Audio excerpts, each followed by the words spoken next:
Hello everybody and welcome to Ecophysiotherapy Presents Health, Wellness, and Lifestyle. My name is Madeline Golick. I'm a pelvic health physiotherapist and I'm also the owner of Ecophysiotherapy, and I am so excited to have Renu Arora with us today. Hi everyone.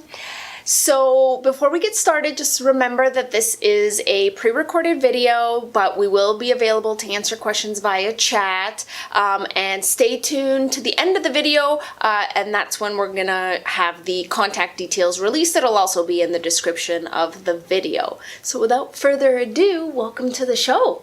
Thank you so much for having me. I'm really looking forward to this. I know, I'm super excited, and we're going to do a little demo today. Yes. So that's going to be really exciting. But I thought, let's start off with a really simple question. Tell us a little bit more about you. A little bit more about me. Yeah. You say that simple. Yeah. Well, okay, you know. So what I do, I'm an energy healer, but I consider myself a scientific energy healer. I got into this. I have a background in biochemistry. That's a bachelor's that I had. I was a dietitian for 12 years, and then through a whole lot of twists and turns, here I am today. But those twists and turns always had me skeptical. Like where I started, I didn't believe in energy work at all. I thought you had to be a little screwy to believe in it, like missing something. And so I fought it every step of the way. So during this journey to get where I am now, I questioned every single thing. And the demo we're going to do later was sort of my first introduction to, wow, there's really something to this thing. So that's me. I'm the energy healer, but I believe in explaining everything, and there's a reason for how it all works. So Amazing. And that's totally a question that I plan on kind of diving a little bit deeper into. So just to kind of recap, so you hold a bachelor's in biochem. Yep. That must have been From McGill University. So Okay. so yeah, it was. Oh, I love science. I loved everything about science. So from there, then you took schooling in nutrition? Yeah, I wanted to be a doctor.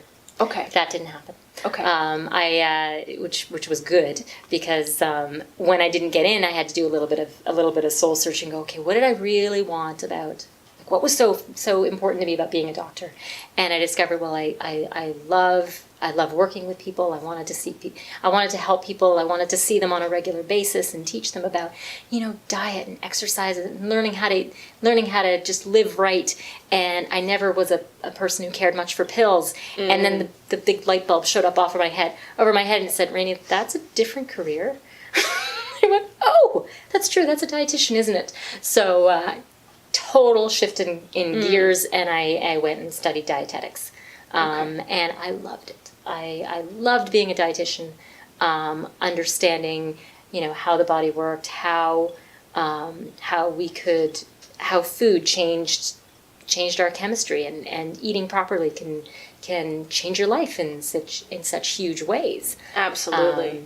And being able to explain that to people, like the biochemistry of the body, was like totally up my alley. That was the thrill I got out of being a dietitian. Yeah, that's definitely one of the things that I really enjoyed about my journey to physiotherapy, was just learning the anatomy and physiology. Like, how does it actually work? Like, what are the components? How does it all come together? And it's just like, our bodies are amazing, and they respond amazingly to so many different things. And so that was really an interesting point for me. Yeah.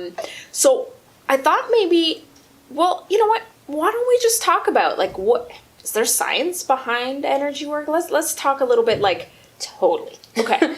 Totally. So so the first thing to understand, and this is where that whole mental shift comes in. So when I started, like I said, I didn't believe in any of this stuff. I thought you had to be a little nuts. I mean, I was an atheist, capital A atheist. I didn't believe there was anything out there beyond, what I could see, what I could touch, what I could like physically experience and explain. So science, right?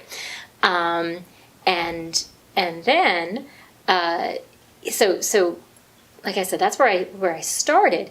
But it really, when you get into energy work, you have to understand that we are beings of energy. We are, the phrase I use, we are spiritual beings in a physical suitcase. And that means we are actually energy. We are pulsating with energy.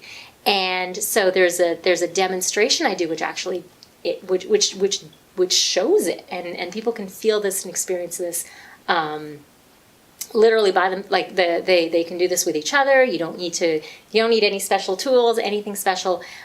Anybody can do this and experience it. So this I love. So it's called muscle testing. That's the thing that got me into it. So Madeline, we're good. I'm gonna do this little demo with you. Okay. All right. Well, let's do the demo then. First thing you got to do is you have to remove any batteries or magnets that might be on your body. So I know I don't have anything. I'm good. You're good. No magnets and batteries. Yeah. You can't have your legs crossed. Oh. And other than that, we're good to start. Okay. So the first thing I have to ask you, are you right-handed or left-handed? Right-handed. Right-handed. So you're going to be giving your right hand with your thumb and your fourth finger together. So just your fingers touching like that. Okay. What I'm going to do is I am going to put my fingers in here, and I'm going to try and pry your fingers apart. Okay. And your job is to resist. Okay. Okay. I need to find out how much strength I need to apply in order to pull your fingers apart. So we're basically getting a baseline. How strong are you? How strong am I? And what kind of strength will get your fingers open to crack. So I'm just going to ask you to resist. Okay. Resisting. Oh, that's right. She's a physiotherapist. She's got strong hands. But it's all good because I was able to open it just a little tiny bit. I'm going to do that one more time. We're just move just to make sure that the audience can see it. Okay, resist. Yep. Okay, so just that much. So now you want to take this hand and put it on top of your head. And now you're going to resist again for me. Yep. Okay, resisting. And I can't even get the tiniest crack. You could feel yourself getting stronger, right? Yeah. You're probably going, she's not even opening. Like, she's not even trying as hard. I swear I am trying just as hard as I was before. Now you're going to do the same thing, but you can just flip your palm up. Okay, and now you're going to resist for me again. Yep. Okay, resisting. I cannot hold it. Okay, you want to do that one more time? Yeah. Really good. Resist. Yeah, see, no strength when we do that. Okay. Now I'm going to explain to you why that is. Okay. So, I said, we basically, you've probably heard of the term aura or chi or any of those, what I used to call hippy-dippy terms about how energy flows through and around the body. Well, that's exactly what I'm measuring. So we have all sorts of different energy fields. One of those fields goes like this, with positive energy going up out the top of your head, and then negative going back in the palms of your hands and the soles of your feet, like the terminals of a battery.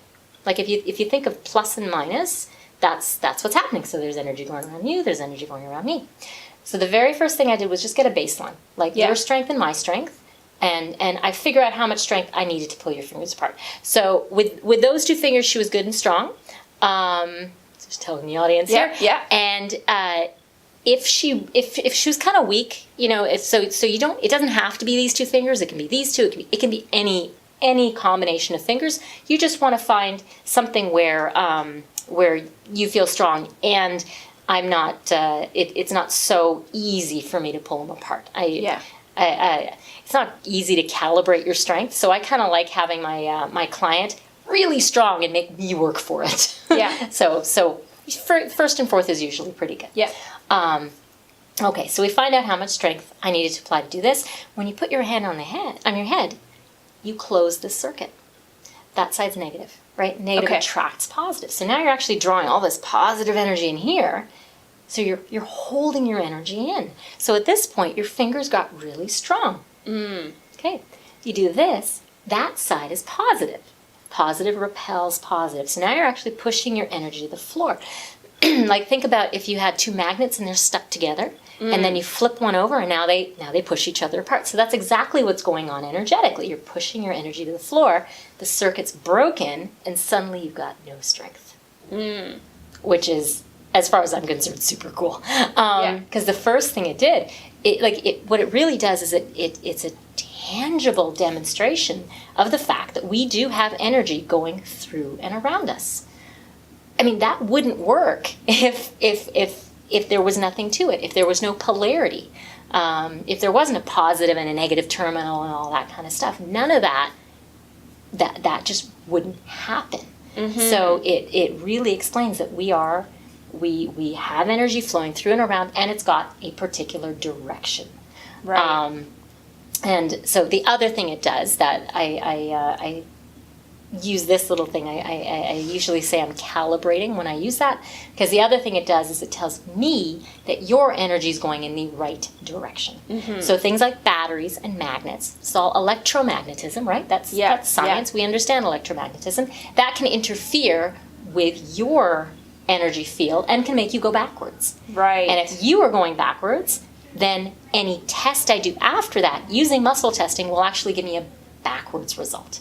So if it should show up as a positive, I get a negative. If it should show up as a negative, I read it as a positive. Right. So that's what it does. Beyond that, it's a great party trick. Yeah. I just love having fun with people using muscle testing. Yes. One of the things that I have to watch out for is crossing your legs. So crossing your legs can actually make your energy go backwards. And I'm going to do a really quick demo with you. So, sure. My legs are already crossed. She naturally crosses her legs, which is why I want to show why this is important. So you have to uncross your legs. Okay, uncrossed. Okay, so give me those fingers again. And you're going to have your hand on your head. So we're going to start with that. Okay, resist.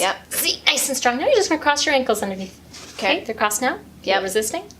I can't do it. See? So this should normally be positive, but because your ankles were crossed, I got the wrong answer. I got a negative. Right. So we've got these vials over here. If you're crossing your legs while I'm testing these, everything will be backwards. Right. Okay. So that's why I wanted to show you can't cross your legs while we're doing this. Yeah.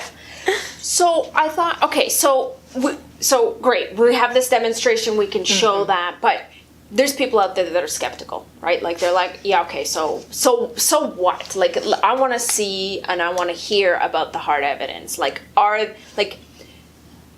Do you know of any scientific research paper, clinical trials, about energy work, whether not necessarily specifically yours, but perhaps Reiki?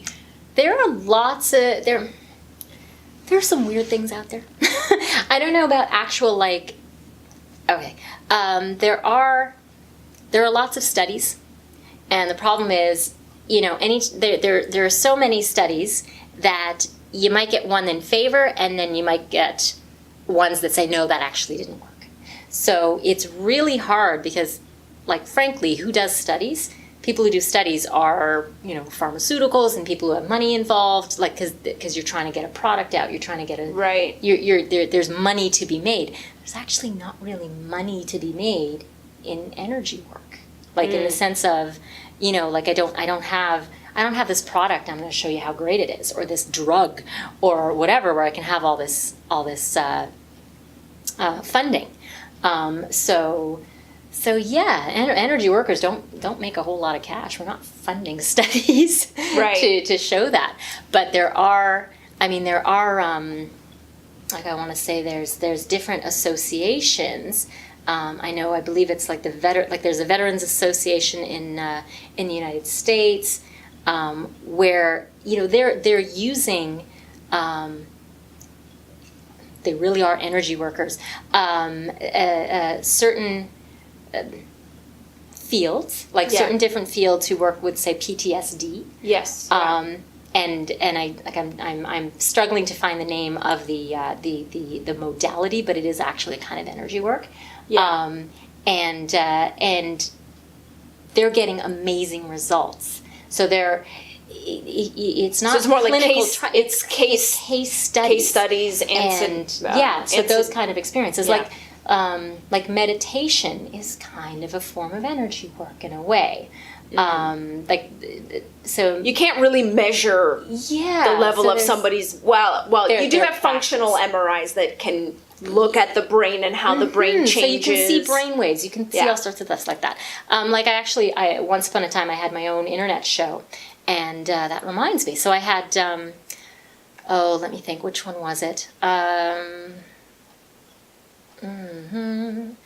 It was not Body Talk. What was she called? Oh wow. Okay, we'll have to go back to my. We'll go back to my my videos. But I've had therapists who had exactly those kinds of things. So they had client come in, do brainwave, all that kind of analysis, have their treatment, and then do another one. And then you could see the pictures, the before and after pictures. It was kind of like Reiki, but not Reiki. So there are these little studies getting published here and there, or not even published, but just sort of kept within the workers of that field, so they could say, hey, you know what, these are the things that we do. But it's not like it's in a scientific journal or anything like that. It's well, more I mentioned like getting stuff. Objective data, finding something like a tangible. Well, I suppose you could use questionnaires, like self-reported questionnaires and things like that. Yeah. But I mean, when I did Reiki training, I went to level 2, and the sense that I get also just from my anthropology degree is that energy work has been around for a long time, right? Like Reiki goes back quite far. So there are a variety of different cultures that utilize energy type of work. Oh, absolutely. We just don't have, we can talk about the mechanisms of how it might be working. And I think I was reading or listening somewhere that they're now starting to get, quantum physics is now starting to try to get into understanding, we do have these energy fields, and those energy fields, interact with... The only problem is quantum physics is the one form of science which is considered kind of out there. Okay, wow. So it's because I remember talking to some friends of mine who are even heavier into the science than I am, and I'd say, this is quantum physics. Quantum physics.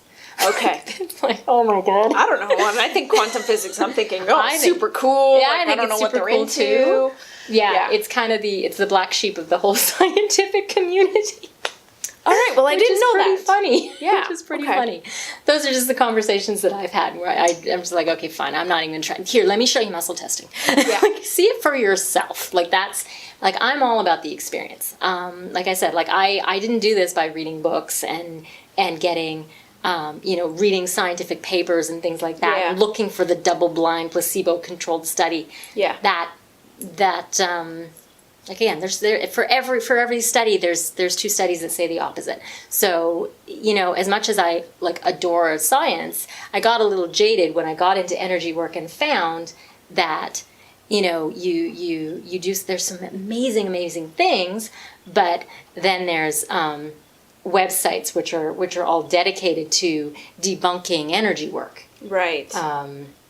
So it's oh, really? Have you actually tried it?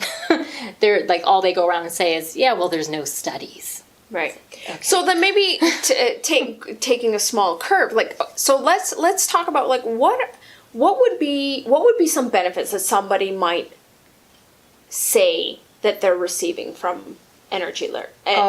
So many benefits. So I've worked with people from, pick a domain: physical, mental, spiritual, emotional.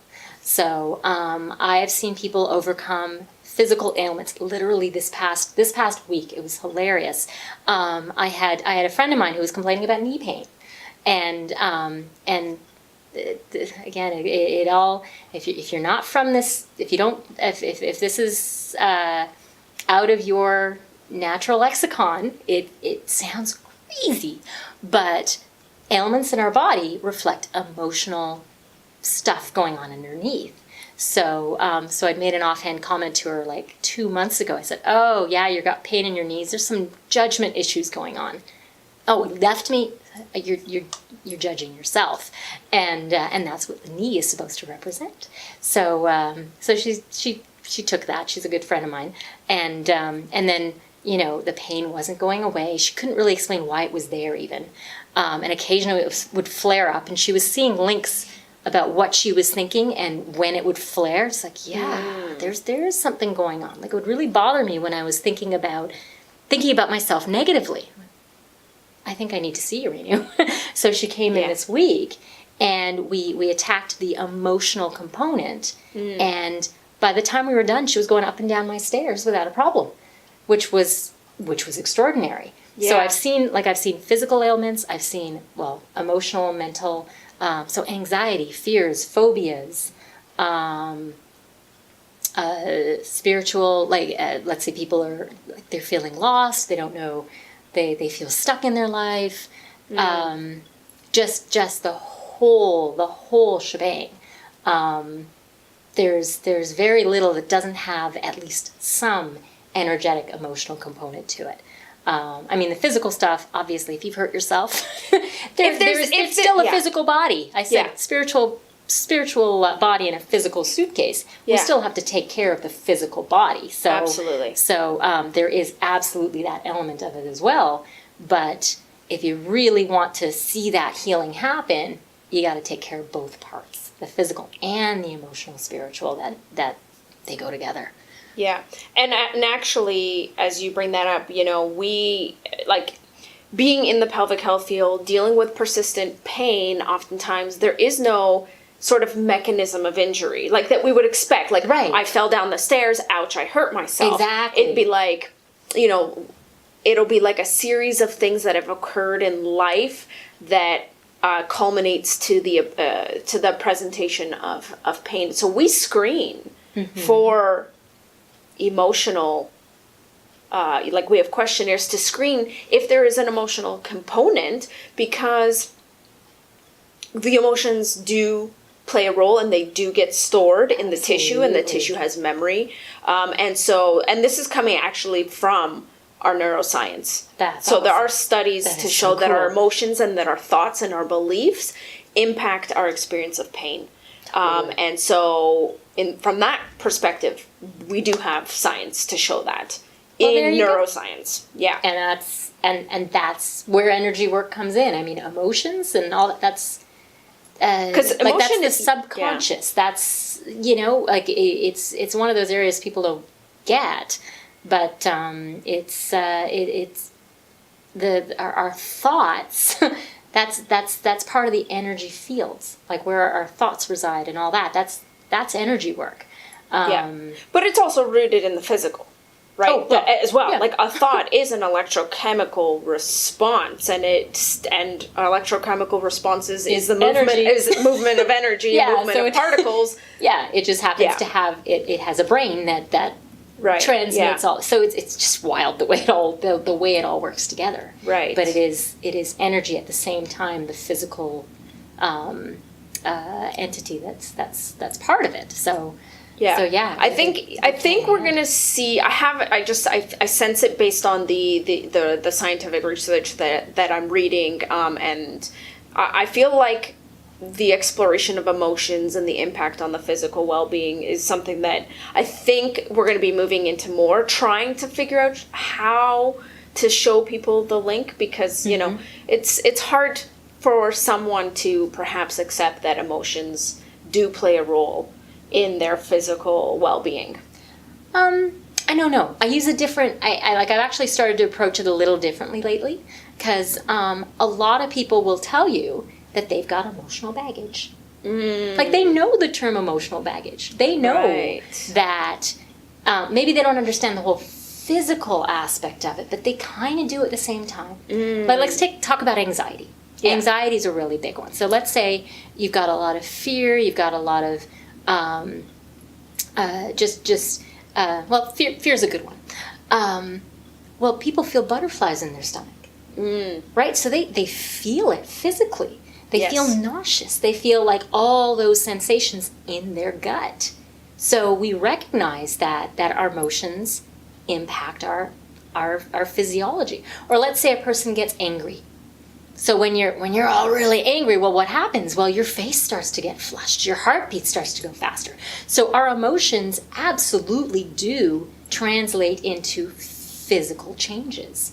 So so when we frame it in that language, in ways that people can really see the connection on a more personal, kind of obvious level, then it actually gets a little easier to explain. Because I think we tend to overthink it sometimes. Like, big overthinker. We're thinking about like the real, like the long-term issues, like I said, needs and judgment and stuff like that, and that that's a little what's the term I'm looking for? Esoteric. Yeah. versus, anxiety and butterflies, or or anger and just flushed face and heartbeat and all that. So those are more tangible, and I think when people get that, they might be able to open their mind to the other possibilities. Okay. So I was just wondering, did you want to test out with the... We could. That's always fun. Yeah. So one of the things, so what I do is my form of energy work is working with the subconscious. Okay. And the fact is that your body can communicate in so many ways. Your subconscious talks to us. It's always talking to us. And muscle testing is one way of communicating with the subconscious. So when I use vials like these, I'm not talking to the subconscious so much. Like this. I usually bring people in slowly, but I'm gonna show you one then the other. So So this is more of a physical demonstration of your body liking or disliking something or having an issue with something. Yeah. So we've got one in here which I know you've got a problem with because we tested this before. We talked about this before. I don't know where the other two lie. So just to just verify again. Resist for me. Yep. Okay, put your hand on your head. Resist. And palm up. Resist. Yeah, okay. So polarity's still good. I can test. So we're going to test that guy. Okay. Do I need to hold it? Yeah, you're just going to hold it there. Yep. And what so is basically, I'll tell you when I'm done. Okay. So if your body likes this substance, it'll make your fingers strong. If your body says, maybe that's not so good for me, it'll make your fingers weak. Okay. Okay, and resist. And that's nice and strong. Okay, let's try that one. I have no idea what we're going to get on that one. Okay, and resist. Also good and strong. Let's try that one. Okay, and resist. I don't think you held yourself. Okay, try to resist. Yeah. Barely any strength there. Yeah. Okay, so that was coffee. Yep. That's the one she knew about. And yeah, your fingers got totally weak on that. That was carrots. Carrots? Cool. Yeah, I know, they don't look really much like carrots. And that's milk. That's dairy. Oh, okay. Okay, so no real issue with dairy. Now, see, I had actual vials for these. But if I wanted to, I could get the same answers out of your subconscious. Okay. So what I was saying earlier, thought is energy. Yes. So all I need to do is say something. Okay. And what happens is your subconscious conjures up that energy. Like it immediately has an idea of what that is. Yeah. And it will do the same thing as actually having something physically present. Okay. So it'll either go, yes, that's good for me, or ew, I don't like that. Okay. So if I say the word carrots, resist, nice and strong. But if I say the word coffee, resist. I can't do it. Because your body's like, ew, I don't like coffee. So I don't need this stuff. All I need is thought. Right. And your subconscious provides the answer. So I could conceivably do this with yes or no questions and talk to the subconscious. So I'd ask like really, in this kind of context, a really simple question like, is your name Madeline? And if your subconscious likes it, says, yes, it is, your fingers get strong. If it says no, it'll give me weak. So is your name Madeline? Resist. Apparently it is. Yeah. But if I say, is your name Renu? Resist for me. Nice and strong. Is your name Renu? No. Definitely not. Right. Okay, cool. So your subconscious can communicate, and it's through that mechanism that you can actually, like, here you knew the answer, but you can actually find answers to questions that you didn't know the answer, but your subconscious does. Interesting. Yeah, I think that was actually a good demonstration just to also show that you don't necessarily need the physical vials, you know. Yeah. It's really, really cool, actually. And anybody can do it. That's the thing. Anybody can do it. Like, I just taught you what to do. There's nothing more to it. There really isn't. It's just maybe a little technique. Like, don't try to hurt yourself doing that, but just pause it. You'll see what I'm doing with my hands. Right.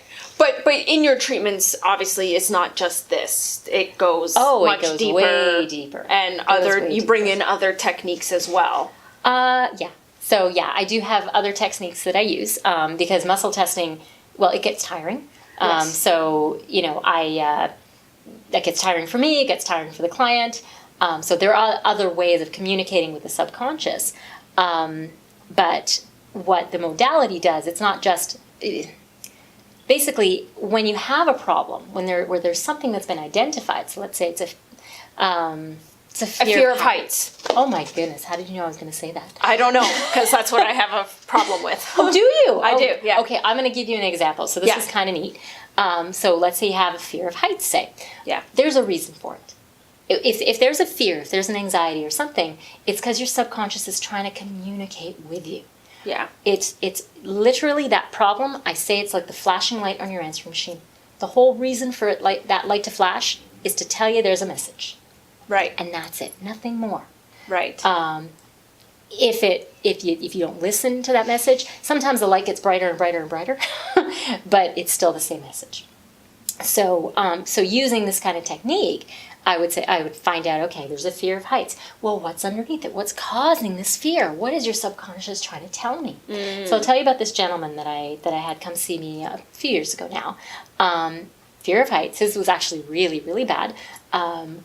He wouldn't go, if no way he was going in a plane to go anywhere. If he had to go somewhere, it's going to be driving. Okay. And in his case, he was telling me about a particular trip he'd been on years previous, where he was driving through some mountainsides, and there's mountain on both sides, and he looked up, and there was this car traveling along, and he was, oh my God, Renu, my palms are sweating just thinking about it. So this is an event that happened years previous, and all he had to do was think about the car, and it was freaking him out already. I'm like, okay, right. Yeah. Definitely, you got a fear of heights. No question about that. Yeah. So what we did was we tracked it back to an event that took place when he was 9 years old. So this gentleman was close to retirement, so probably late 50s, early 60s. So we're talking 50 years previous. Yeah. Okay. So the event.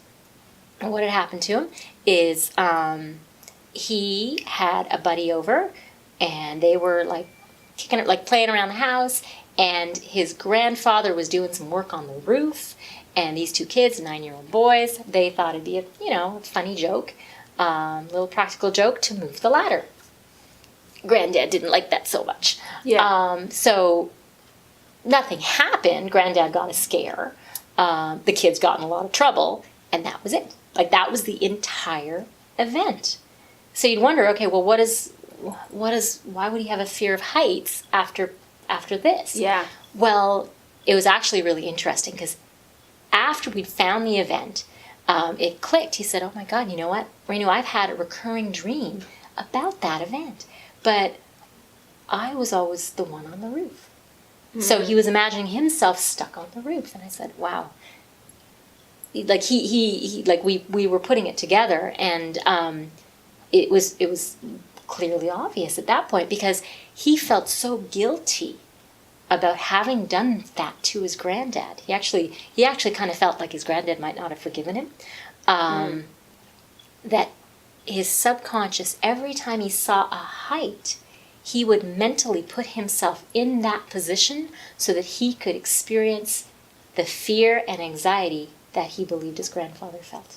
Right. That was the trigger. So once we identified that and figured out, okay, there was this lesson he needed to learn. In his case, he needed to learn about, trusting that his granddad really did forgive him. So we did some clearing and releasing of that event.